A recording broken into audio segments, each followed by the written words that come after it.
venons te célébrer, nous venons te célébrer, nous venons te célébrer, nous venons te célébrer, Emmanuel, Seigneur.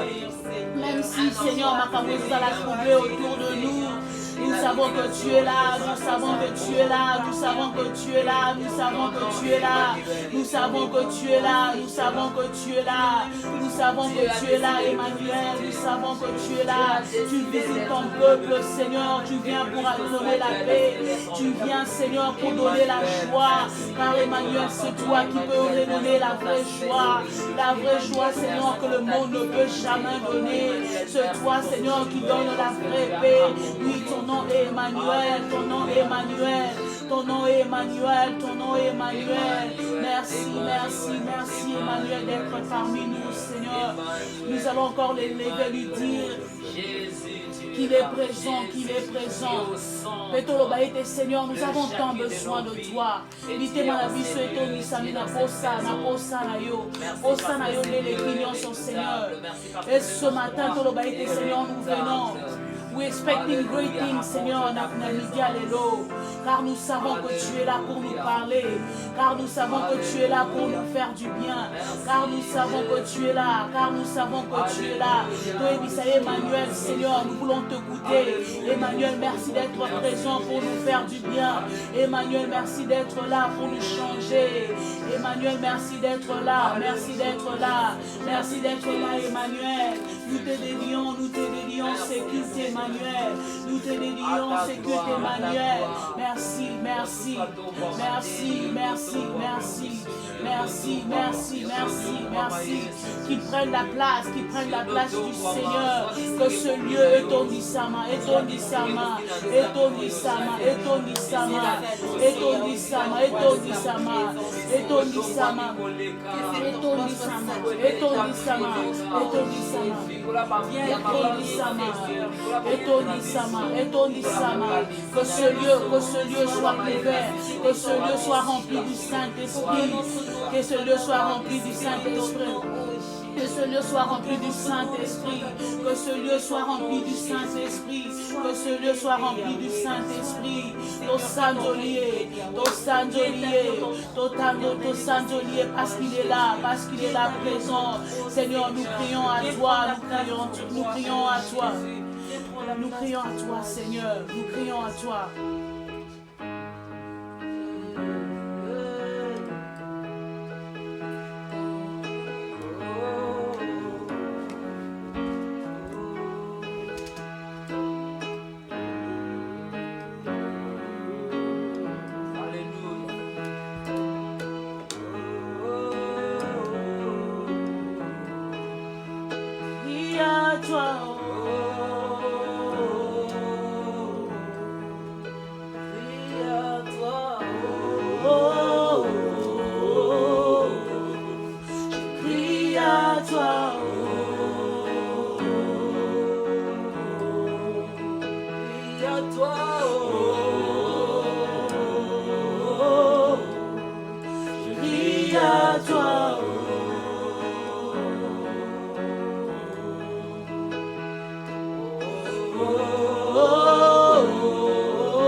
Dieu comme toi, Jésus. Nous crions à toi. Oh,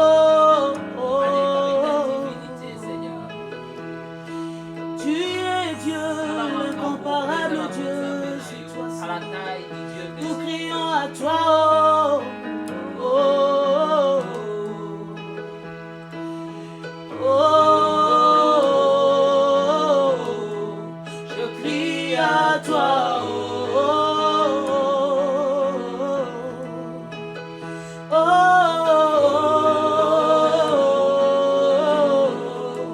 Je crie à toi. Le secours de notre vie, c'est toi. Je crie à toi. La solution à nos problèmes, c'est toi. Je crie à toi.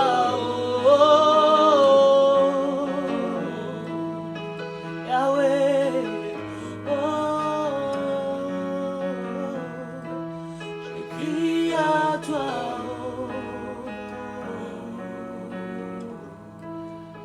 Nous allons laisser ces moments où nous allons encore écouter sa parole.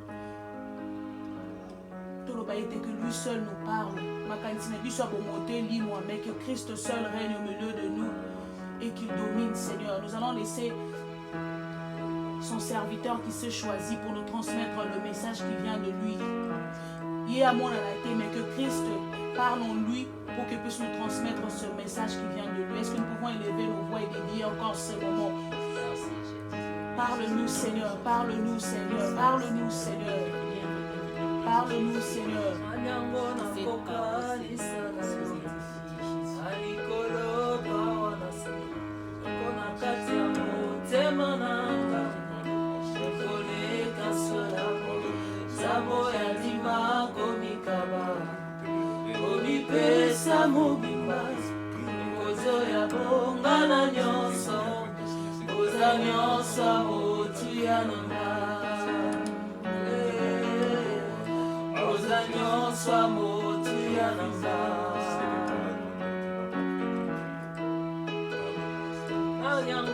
Nanyango nakokanisa na yo alikolo awanase pona kati ya motema nanga. Je connais qu'un seul amour, zabo ya ndima komikaba komipesa mobimba mokonzo ya bongana nyonso oza nyonso ya motu ya nanga. Oza nyonso ya motu ya nanga. Oza nyonso ya motu ya nanga. Oza nyonso ya motu ya nanga. Merci Seigneur. Merci pour ta présence au milieu de nous. Merci d'être Dieu en Seigneur. Merci d'être le Dieu qui ne dépend pas du décor des hommes. Merci d'être le Dieu qui ne dépend pas de circonstances. Merci d'être le Dieu qui ne dépend pas du temps. Merci d'être le Dieu qui ne dépend pas des humeurs. Merci d'être le Dieu au-dessus de la mêlée. Tu fais les choses qui correspondent uniquement à toi. Les hommes ne peuvent pas se prévoir. Les dieux de notre part, les dieux en qui nous avons confiance, c'est Dieu qui est fidèle. Tu nous as fait passer par les épreuves et tu nous as donné la victoire. Hier tu as été fidèle. Aujourd'hui nous savons que tu es fidèle. Et demain tu le seras encore. La Bible dit que ton nom est fidèle. Tu ne cherches pas à être fidèle. La fidélité est attachée à toi, Seigneur. Tu ne recherches pas à avoir l'amour. Tu es amour, c'est ta nature. Merci parce que tu veux notre bien, tu veux notre bonheur. Seigneur, merci de nous faire du bien en ce moment présent. Qui peut venir auprès de toi? Qui peut s'approcher de ta sainte présence et rester la même personne? Merci de nous transformer par ton Saint-Esprit. Merci parce que le poids de ton Saint-Esprit brise nos cœurs. Il y a un travail que tu es en train de faire, Seigneur. Fais le bien, s'il te plaît. Il y a le but que tu dois atteindre, Seigneur. Il y a le but que tu dois atteindre. Alors, Seigneur, nous prions. Lance ta parole, Seigneur.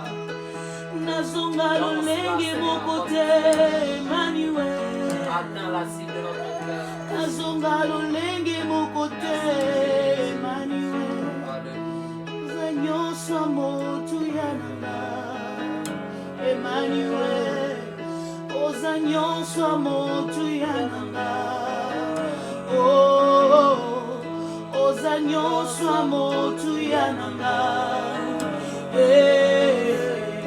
Ozanyoso motu yananga Ozanyoso motu yananga Ebisaye azanyoso motu yananga Ebisaye nyoso motu yananga Yahweh Ozanyoso motu yananga Ebisaye azanyoso motu yananga Oh Jésus, Ozanyoso motu yananga. Seigneur, sans toi, je ne peux vivre, Seigneur. Sans toi, je ne peux rien, Seigneur. Ozanyoso ya motu ya bonelvote nanga. Ozanyoso ya motu ya Seigneur, pona bomo inanga kolo. Oh Seigneur, que je prie, Yahweh, que tu sois toujours ma priorité, que tu sois toujours mon Dieu.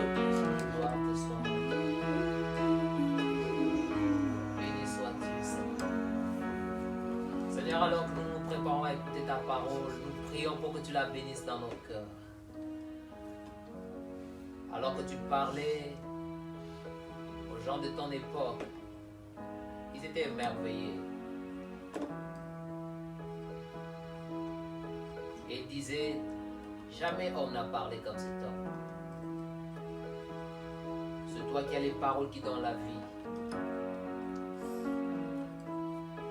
Nous savons que tu peux nous communiquer ta vie et tu veux nous la communiquer par ta parole. Seigneur, s'il te plaît, fais-nous du bien en ce moment présent. Que ces instants soient pour ta gloire. Seigneur, empare-toi de nos cœurs, remplis-le. Nous voulons fléchir nos cœurs au-devant de toi afin que tu nous remplisses. Que nous puissions nous approcher de toi avec notre soif. Seigneur, nous venons comme de récipients vides afin que tu nous remplisses de ta connaissance, que tu nous remplisses de la vie qu'il y a dans tes paroles. La Bible dit que tes paroles sont esprit et vie. Nous voulons vivre par elles. Tu choisis de canaux faibles, de canaux imparfaits pour atteindre tes buts. S'il te plaît, sers-toi canal que je suis et communique-nous de choses bien plus précieuses, de choses qui ont une portée éternelle. Tout ça pour ta gloire et pour notre bien. Au nom de Jésus. Amen. Est-ce qu'on peut acclamer le Seigneur?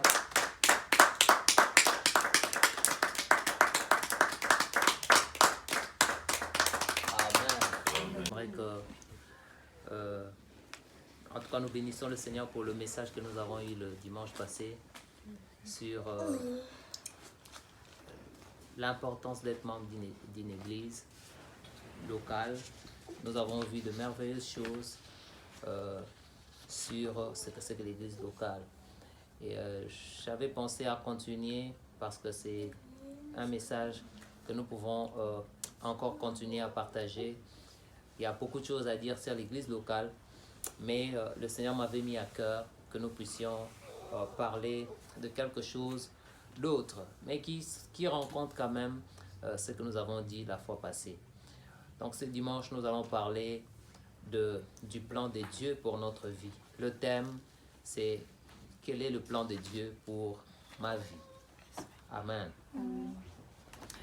Bien aimés, nous savons qu'à cause de certaines situations, que nous vivons, difficiles, de choses compliquées qui nous arrivent dans la vie, plusieurs personnes sont amenées à se poser de questions sur le sens réel de leur propre vie, de questions sur le but de leur existence, pourquoi j'existe. J'ai déjà vu plusieurs personnes, peut-être que parmi nous, il y a des gens même qui se sont posés ces questions dans le passé, ou même maintenant, pendant qu'ils traversaient des moments difficiles, il y en a qui se posaient des questions genre... Est-ce que Dieu vraiment me connaît? Est-ce qu'il y a vraiment un sens à ma vie? Pourquoi j'existe vraiment si je dois passer par toutes ces épreuves? Parce qu'il y a des moments où vraiment nous passons par des temps qui sont assez compliqués et nous nous posons la question de savoir si Dieu a vraiment de choses en réserve pour nous. Est-ce que Dieu nous connaît vraiment? Dieu a-t-il de projets véritables pour nous, ou bien il nous a simplement oubliés?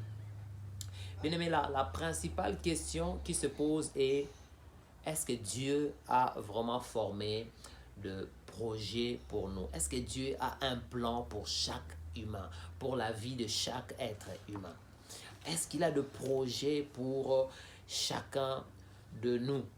Ou bien Dieu, comme certains le disent, Dieu a créé le monde, et puis la Bible dit que le 7e jour, il s'est reposé. Et puis il s'est reposé. Bon, l'homme a été créé au 6e jour, après que chacun se débrouille. Dieu nous a déjà donné la vie, il nous a mis sur la terre, et puis bon, Dieu ne s'occupe pas de ça. Fais ce que tu peux pour t'en sortir. Si ça marche, ça va. Si ça marche pas, tant mieux. Est-ce que Dieu a vraiment de projets, a une volonté claire qu'il voudrait pour chacun de nous? Ça peut aller jusque dans le petit détail de notre vie. Est-ce que Dieu est intéressé par le petit détail de ma vie? Quel avenir je dois habiter, avec quel homme je dois me marier, quelles études je dois faire, quelle université je dois fréquenter? Est-ce que Dieu est vraiment intéressé par tous ces petits détails de notre vie? Ou bien il ne s'en occupe pas, ça ne l'intéresse pas vraiment? Il n'y a que certaines questions qu'on pourrait considérer comme des grandes questions de la vie qui intéressent Dieu.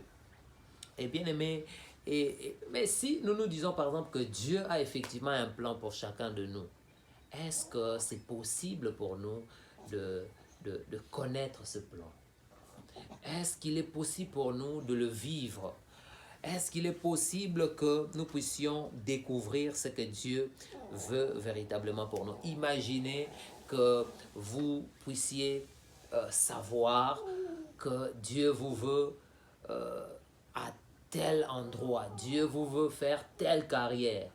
Vous voyez que ça va vous libérer de certaines questions que vous avez peut-être depuis beaucoup d'années. Ça va vous éviter de tâtonner, ça va vous éviter de... Il y a des gens qui ont reçu peut-être la grâce d'avoir une parole qui vous dirige. Mais dans tout le cas, est-ce que Dieu vraiment veut nous révéler sa volonté pour notre vie? C'est autour de ces questions que nous allons parler, que va tourner le message de ces dimanches. Et Dieu voulant, les dimanches prochains, nous pourrons peut-être aborder toujours aller toujours dans le même sens et prendre un autre aspect ou différents aspects liés au plan de Dieu pour notre vie. Amen. Alors, la première chose que j'aimerais partager avec vous, c'est que oui, et je confirme, la Bible le dit, Dieu nous connaît et il a un plan pour notre vie. Amen. Ça doit être clair dans notre tête. Dieu nous connaît, quelles que soient les circonstances, Dieu nous connaît et il a un plan pour notre vie. J'aimerais que nous puissions lire un verset connu, Jérémie 1, Jérémie chapitre 1er, le 5e verset. Jérémie 1, verset 5. Jérémie, bien sûr, c'est l'Ancien Testament, après Ésaïe. La Bible dit, c'est un verset que nous connaissons, beaucoup l'aiment et aiment citer ce verset aussi. Voici ce que la Bible dit, c'est Dieu qui parle au sujet de Jérémie.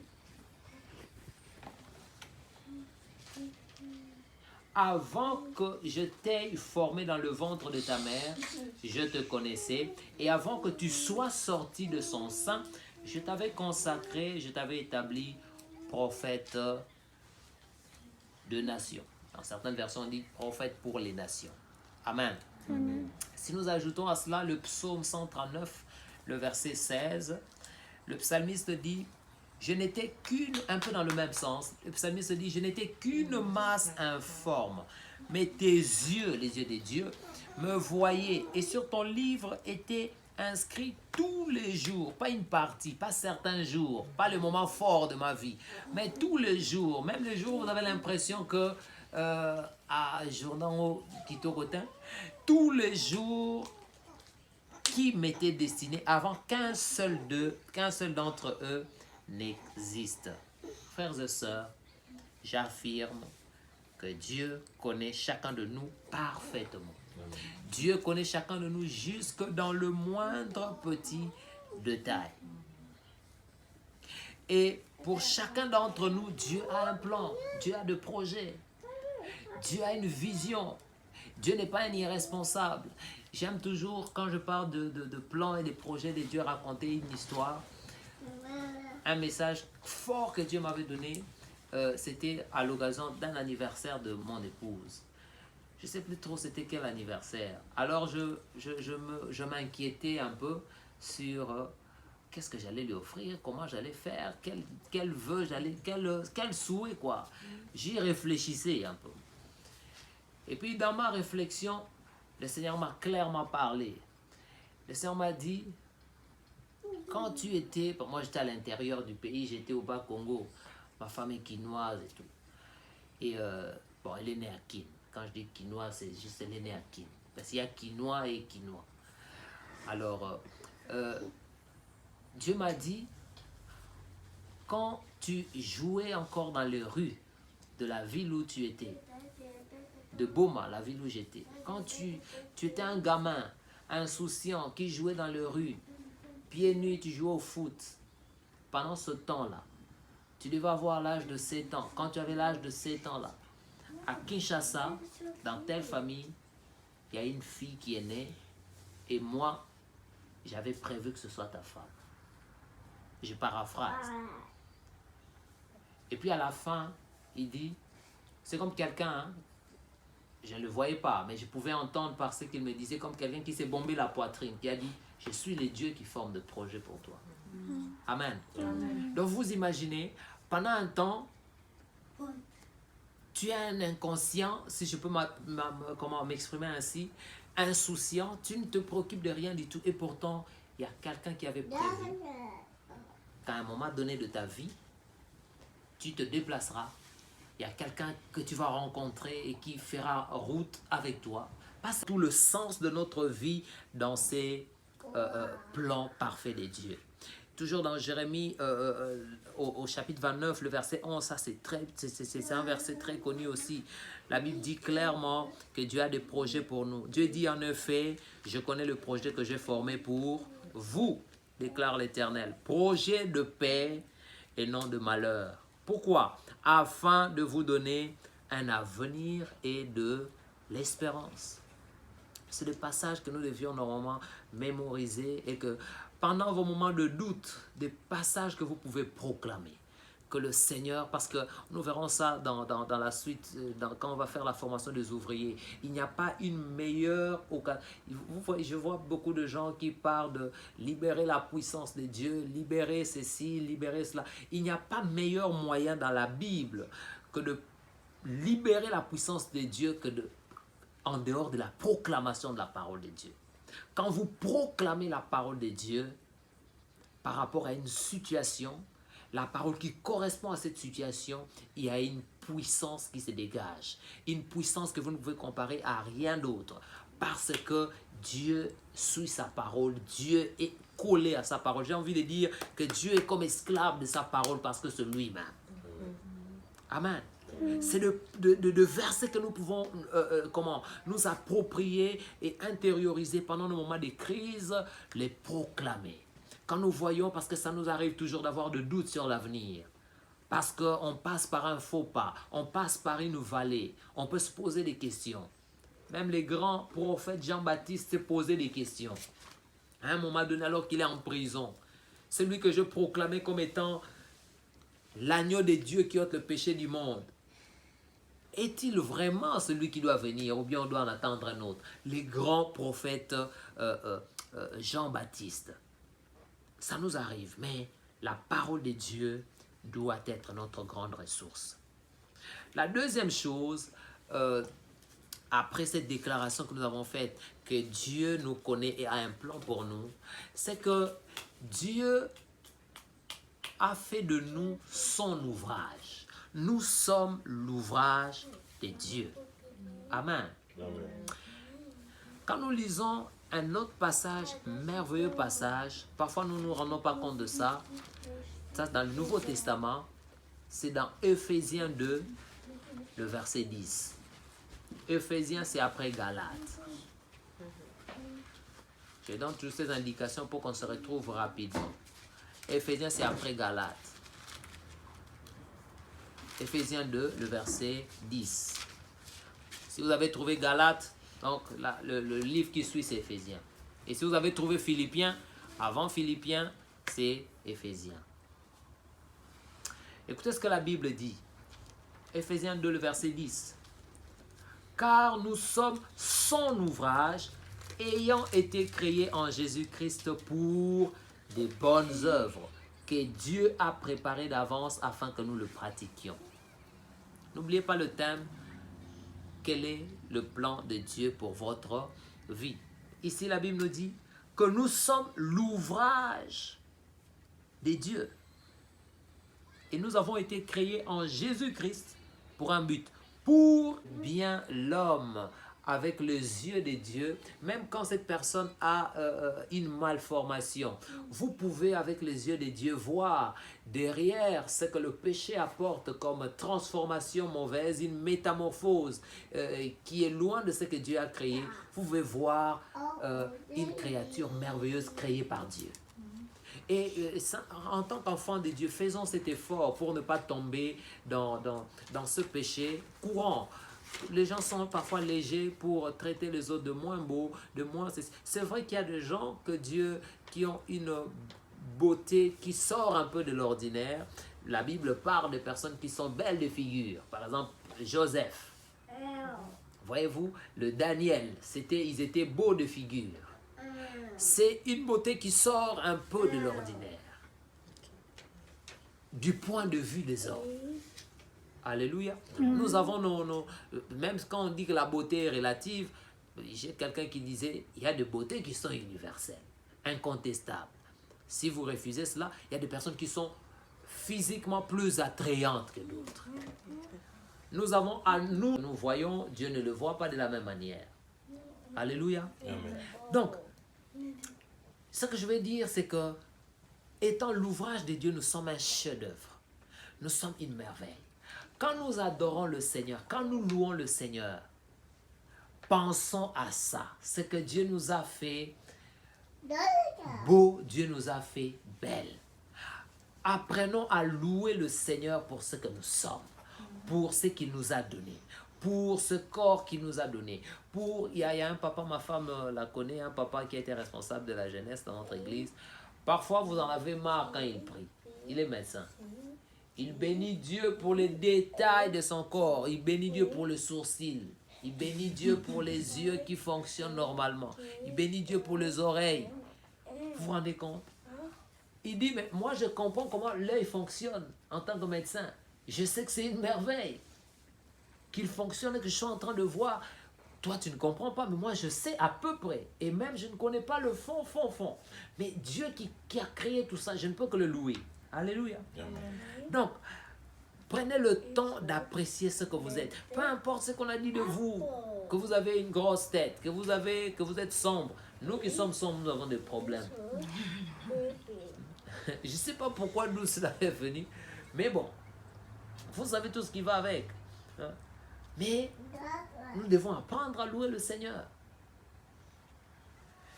Je ne sais pas pourquoi j'insiste là-dessus. Peut-être qu'il y a quelqu'un qui est qui a ce problème-là, qui aime voir le chose. D'ailleurs, la vie nous apprend beaucoup de choses. Chacun peut voir ses anciennes photos. Hein. Moi, j'ai les miennes, j'ai vu quelquefois. Je me dis, mais j'étais plus jeune, mais je parais plus vieux. Voyez-vous? Et il y a des gens qui ne se présentent pas bien, simplement parce qu'ils ne mangent pas bien. Il est très stressé, il passe par un temps difficile. Et après, on peut voir qu'il y a des gens qui se transforment parce qu'il a un bon travail, il est moins stressé, il a moins de problèmes. Que deviendrons-nous quand nous serons au ciel, là où tout est parfait? J'aimerais voir des gens qui disent au ciel, ah, Oanazamabi. J'aimerais voir ça. Alléluia. Amen. Conformément à ces plans, le point de départ, c'est expérimenter la nouvelle naissance, la naissance en Jésus-Christ. Nous sommes l'ouvrage de Dieu créé en Jésus-Christ. Alléluia. Là, ça c'est le point de départ. Bien aimé, on peut s'éterniser là-dessus parce que si nous n'avons pas atteint, nous ne sommes pas arrivés à ce point, nous n'avons pas expérimenté cette création, alors l'ouvrage ou le chef-d'œuvre dont on est en train de parler ici ne nous concerne pas. Qu'est-ce qui se passe? L'homme qui a été créé par Dieu naît avec la nature adamique, donc il naît dans une position de défaite. Parce que tous ceux qui naissent en Adam, la Bible est claire, ils vont tout droit vers la chute. Ils sont dès la naissance séparés de Dieu. Nous en parlerons quand nous aurons expérimenté par la rencontre avec Jésus la nouvelle, ce qu'on appelle la nouvelle naissance, la régénération. C'est comme une seconde création. Et à partir de là, nous pouvons commencer une histoire nouvelle et être qualifiés pour vivre le plan de Dieu dans notre vie. Donc, cette affaire de connaître le plan de Dieu ne concerne pas le païen. Un païen qui n'a jamais expérimenté la nouvelle naissance ne peut pas commencer à demander quel est le plan de Dieu pour sa vie tant qu'il n'a pas expérimenté la nouvelle naissance. C'est le point de départ. L'ouvrage, le chef-d'œuvre dont parle Éphésiens 2, le verset 10, est celui qui a été créé en Jésus-Christ, qui a connu de nouvelles choses, qui a connu une nouvelle création. Quand vous lisez dans le psaume, on ne va pas lire ça, le psaume 51, vous pouvez lire ça à la maison, le psaume 51, le 11e et le 12e verset. David dit, détourne ton regard de mes péchés. Il dit, efface toutes mes iniquités. J'aime ce qui suit. Au verset 12, il dit, ô Dieu, crée en moi, retenez bien, crée en moi un cœur pur. Il dit, renouvelle, donc amène quelque chose de nouveau qui n'existait pas. Renouvelle en moi un esprit bien disposé. Crée en moi un cœur pur. Parce que celui que j'ai, il suppose que celui qu'il a, il n'est pas pur. Remarquez que David ne dit pas « améliore mon cœur qui est impur pour qu'il devienne pur ». Il dit « crée en moi un cœur pur ». Bien-aimés, il faut que nous puissions expérimenter une nouvelle création. Alléluia. Pour devenir ce que Dieu veut que nous puissions être, tout commence par la nouvelle naissance, la nouvelle création, et c'est en Jésus-Christ. Bien-aimés, sans cette nouvelle création, nos péchés ne peuvent pas être effacés. Les conséquences, les effets de nos péchés vont rester dans nos cœurs. Comme je le disais tantôt, la nouvelle création, ce n'est pas une modification, ce n'est pas une amélioration de l'ancien. Mais Dieu doit recréer quelque chose de nouveau à partir. J'aime le grec, en grec on parle de création. Est une nouvelle création. C'est comme ça que par exemple la Bible Second 21 a traduit par création. Mais lui Second, l'ancien Second que nous utilisons, vous verrez ces créatures, c'est pas mauvais. Donc, quand une personne est en Christ, il connaît une nouvelle création. Et c'est le point de départ si vous voulez entrer dans le plan de Dieu, si vous voulez découvrir le plan de Dieu pour votre vie. Frères, sœurs, vous vous posez des questions. Est-ce que Nzambe Penza Ebingai? Est-ce que Dieu veut me parler? Est-ce que Dieu a des projets pour moi? Oui, mais la condition première, vous devez être renouvelé, vous devez connaître la nouvelle naissance en Christ. J'aimerais qu'on lise le reste du verset 20. 1 Corinthiens 5. À partir du verset 17. Qu'est-ce que je dis? 2 Corinthiens. Merci. 2 Corinthiens 5. Il y a le monde avec lui-même, en n'imputant point aux hommes leurs offenses. Et il a mis en nous la parole de la réconciliation. 20. Nous faisons donc les fonctions d'ambassadeurs pour Christ, comme si Dieu exhortait par nous. Nous vous en supplions au nom de Christ, soyez réconciliés avec Dieu. Amen. Amen. Voici ce qui se passe. Nous sommes l'ouvrage de Dieu. Nous avons été créés en Jésus-Christ pour de bonnes œuvres. Et nous voyons que si nous sommes en Christ, nous sommes de nouvelles créatures. Nous sommes une nouvelle création. Les choses anciennes étant passées, toutes choses sont devenues nouvelles. Ma question pour vous, est-ce que vraiment vous avez expérimenté cette nouvelle naissance, cette nouvelle création? Êtes-vous vraiment devenu une nouvelle création? Est-ce que les choses anciennes sont vraiment passées et que toutes choses, pas certaines choses, toutes choses sont devenues nouvelles? Où sont les choses nouvelles qui définissent la nouvelle création que vous êtes devenu en Jésus-Christ? Bon, certaines choses ont changé. Je pars maintenant à l'église. Ouais, j'ai changé un peu mes posts sur Facebook. Il y a des versets bibliques que je peux publier de temps en temps. C'est pas mal ça. Il y a quand même un changement. Bon, ici peut-être ça ne se fait pas, mais c'était courant chez nous. À l'université, on voyait ceux qui déclaraient être nés de nouveau. Quand on venait l'interro, quand on venait l'examen, ils étaient à la base. C'était bizarre, on se retrouvait, le premier rangé, nous étions le seul. Un frère ici, un autre frère là-bas, une autre sœur là-bas et tout. Tous les autres, les intercesseurs, ils étaient la foi. Pour être sauvés, pour connaître la nouvelle naissance, nous devons nous repentir.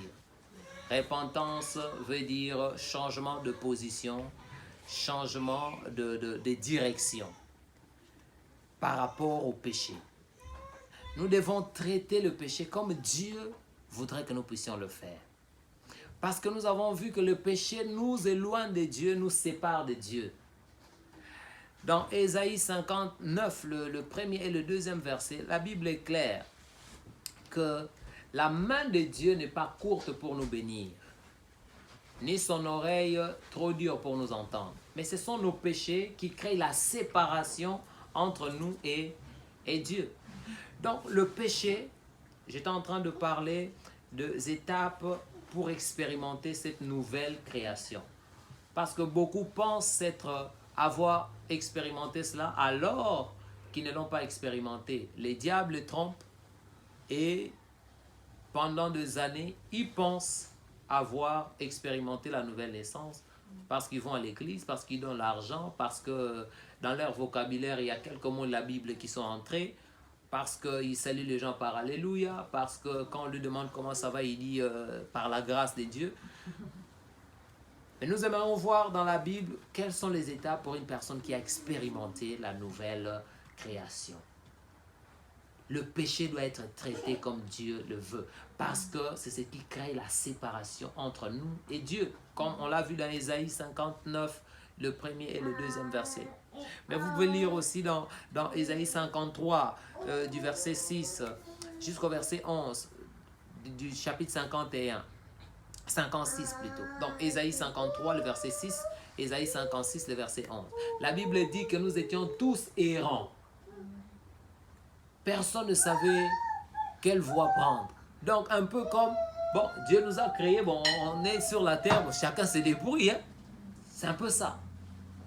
Et dans ces cas-là, Dieu n'a pas de plan pour vous. Tant que vous n'avez pas rencontré le couloir par lequel la volonté de Dieu se fait, c'est-à-dire le couloir de Jésus-Christ, il n'y a pas deux chemins. Jésus a bien dit qu'il était le seul chemin. Si vous n'avez pas rencontré la croix, vous êtes en dehors de la volonté de Dieu, vous êtes séparés de Dieu. Alléluia. Amen. Et le péché crée cet obstacle, crée cette barrière qui nous sépare de Dieu. Nous ne pouvons pas accéder à Dieu. Cela nous empêche d'obtenir miséricorde. C'est comme ça que nous devons traiter le péché. Et c'est ça le premier élément de la nouvelle naissance, la repentance. Donc quelqu'un qui a entendu l'évangile, on lui a dit par le Saint-Esprit, il est convaincu que la voie par laquelle il passait était la mauvaise voie. Il décide de changer de voie. Il décide de changer de direction. C'est ça la repentance. Et après, doit s'attacher à Jésus. C'est la foi. Il doit faire confiance en Jésus, que ce que Jésus a fait à la croix est suffisant pour son salut. Suffisant pour le sauver. Alléluia. Amen. Ça, c'est le premier élément de la nouvelle naissance. Et alors, une fois que le péché est ôté, une fois que la problématique du péché est résolue, qu'est-ce que Dieu fait ensuite? Il vient et il crée ce cœur nouveau dont nous avons besoin. Parce que désormais, nous avons accès à Dieu. Et Dieu, il n'y a plus de barrière entre nous, nous sommes réconciliés. C'est comme ça que dans 1 Corinthiens 5, 17, on parle de la réconciliation.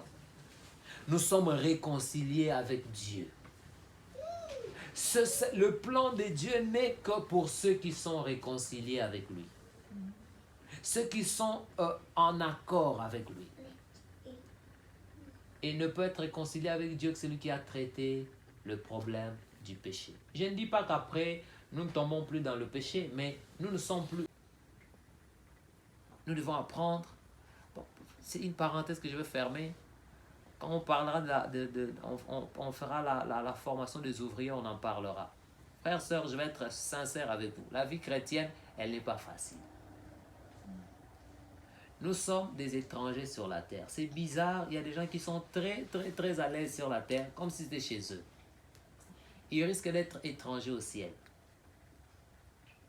Quand vous êtes étranger quelque part, ça veut dire qu'il y a des choses, on va voir ça tout à l'heure, il y a des choses qui ne vous sont pas acquises. Il y a des choses qui vous seront opposées.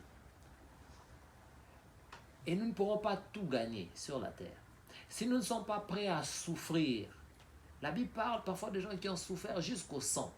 Et on dit à certaines personnes, vous n'avez même pas encore souffert jusqu'au sang. Nous devons être prêts à renoncer à nous-mêmes. C'est ça la vraie vie chrétienne. Être prêt à donner, même quand Dieu nous bénit, Dieu nous met dans un confort, nous lui rendons grâce. Mais nous devons toujours avoir au coin de la tête que si le Seigneur décide de changer tout d'un coup le tableau, celui qui était blanc et qui devient noir pour sa gloire, je vais être prêt à dire Amen. Alléluia. Et Dieu, on ne peut pas tromper Dieu. Hein. Dieu connaît cela. Dieu connaît le cœur. Il sait qui est disposé à obéir. Il sait jusqu'où tu peux aller. Il savait pour Job. Il savait pour Abraham. Il pouvait être béni, mais la bénédiction ne les éloignait pas de Dieu. Dieu restait le plus important. À un moment donné, Dieu pouvait se dire, bon, prenez tout ce que je leur ai donné, prenez, ravissez ce qu'ils ont de plus précieux. Je crois qu'ils me resteront encore attachés. Et ce n'est pas toujours prêt avec toi. Apocalypse 3, le verset 20. Et quand Dieu vient dans notre cœur, il travaille dans notre intérieur. Il travaille pour nous donner un cœur nouveau. Pour faire de nous des chefs-d'œuvre. Alléluia.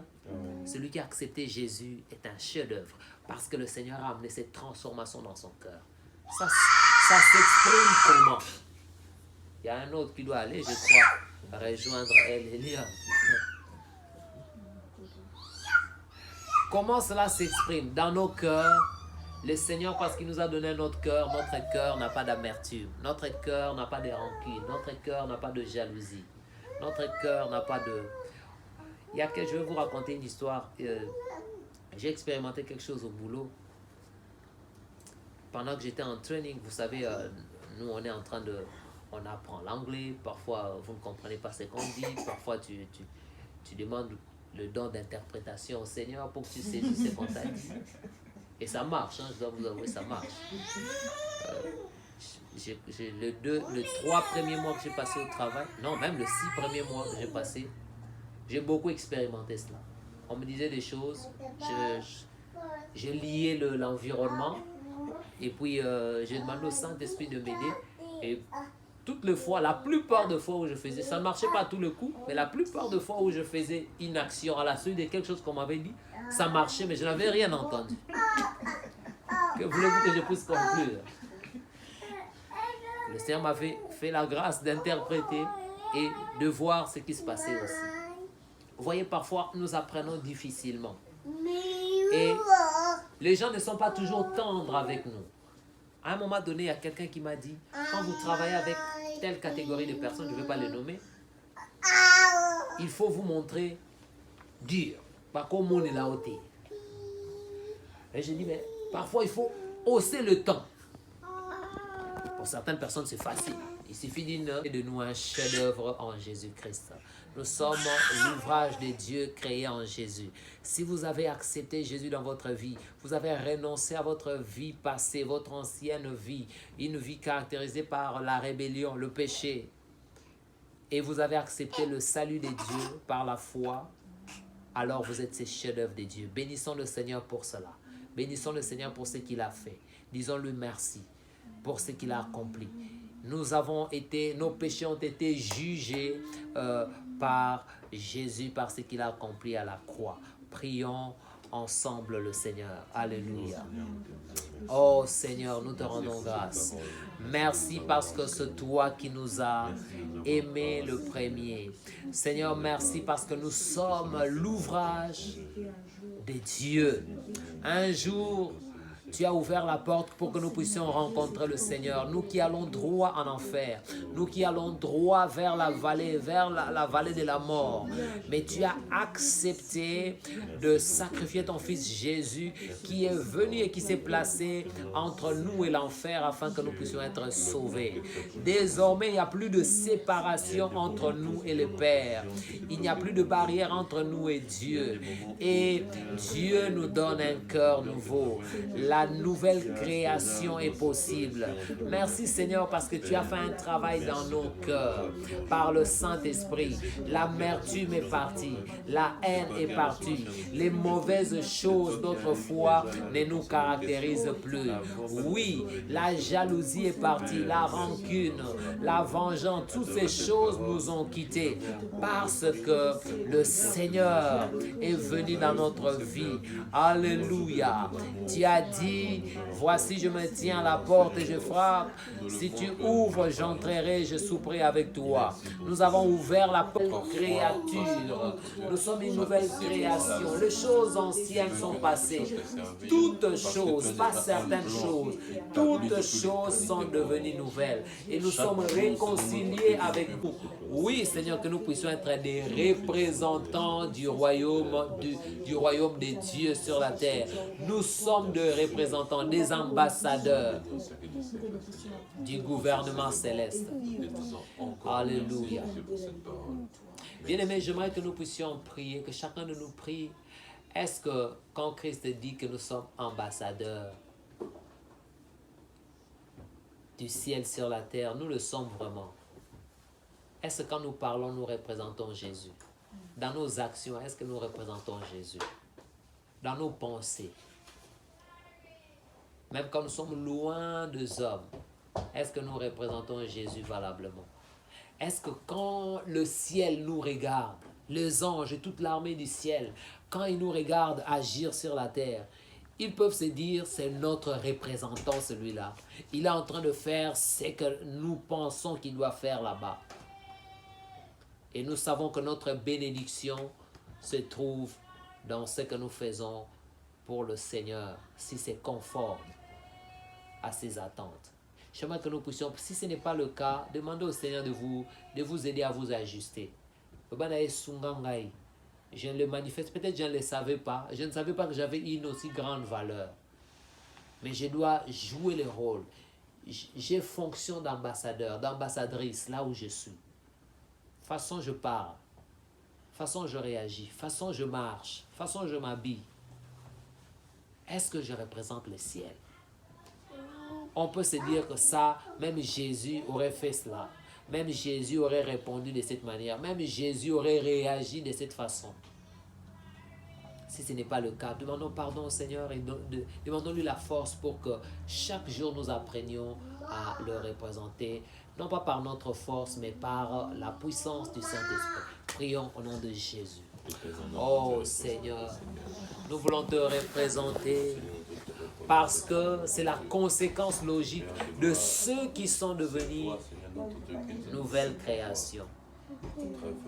Tu nous as donné le ministère de la réconciliation afin que nous puissions amener les hommes à se réconcilier avec toi. Mais aussi, tu nous as donné cette fonction d'ambassadeur, de gens qui te représentent sur la terre. Est-ce que je te représente? Est-ce que sur la terre, je suis un étranger? Je suis dans un pays étranger où je te représente. Nous avons tellement adopté le monde et ses habitudes. On ne sait pas voir la différence. Nous ne parlons pas un langage différent. Nous sommes mêlés à la masse. Et pourtant, Seigneur, nous avons oublié que nous avons une autorité, nous avons des instructions qui viennent d'ailleurs. Les hommes vont nous combattre parce que nous sommes différents. Mais nous devons défendre les intérêts de notre gouvernement céleste. Nous ne pouvons pas changer les principes de notre gouvernement. Autrement, nous serons des traîtres. Nous avons un seul à qui nous rendons des comptes. Les disciples ont dit, est-ce que nous devions faire plaisir aux hommes? Nous devions faire plaisir à Dieu. Devrons-nous obéir aux hommes plutôt qu'à Dieu? C'était clair pour eux. Il fallait obéir à Dieu. Il fallait obéir à celui qui était l'autorité suprême. Ils étaient des ambassadeurs, des représentants de Jésus. C'était à lui qu'ils devaient toute obéissance. Quand les choses ne vont pas dans la même direction que ce que Dieu me demande, j'ai le droit de m'opposer au monde. Seigneur, s'il te plaît, ce n'est pas toujours facile. Mais nous savons que par le Saint-Esprit, cela est possible. Mais nous refusons de manifester notre faiblesse parce que quand toi, tu nous demandes quelque chose, tu nous donnes le moyen en même temps. Tu ne peux pas nous demander une chose au-delà de nos forces. Tu ne peux pas nous demander des choses au-delà de notre capacité. Seigneur, si c'est ce que tu nous demandes, c'est atteignable. C'est une dimension qui est atteignable. S'il te plaît, Seigneur, fais-le pour ta gloire. Pour toutes les fois où nous ne t'avons pas représenté valablement, où nous t'avons fait honte, où nous avons fait honte, non pas seulement à Dieu, mais à tout le royaume de Dieu, à toute la famille des enfants de Dieu, à tout le gouvernement du ciel. Seigneur, pardonne. Pardonne-nous, Seigneur. Merci, Seigneur, de le faire. Au nom de Jésus. Papa Crispin, vous fait prier pour clôturer. Éternellement, de nous avoir encore rappelé que nous avions de la valeur à tes yeux. Merci de nous avoir encore enseigné que tu nous as choisis pour être tes ambassadeurs sur terre, pour faire ta volonté et amener beaucoup à te servir. Père, il y a des choses que nous ne savions pas, mais aujourd'hui nous les savons à travers le Saint-Esprit qui nous a parlé ce matin. Père, aide-nous à mettre cette parole en pratique. Aide-nous désormais à te représenter valablement parce que tu nous as choisis dans ton amour, dans ta sainteté et dans ta grâce, Seigneur. Nous prenons autorité, Jésus, sur tout plan du diable pour nous ravir cette merveilleuse parole, pour nous ravir cette volonté de te servir et d'évoluer dans ta parole. Au nom puissant de Jésus, que tout cela soit nul et sans effet. Père, nous bénissons ce jour, nous bénissons cet enseignement. Nous bénissons ton serviteur que tu as choisi pour nous faire part de ta parole, Seigneur. Que la louange, l'adoration, l'honneur, la puissance et la gloire te reviennent encore à jamais.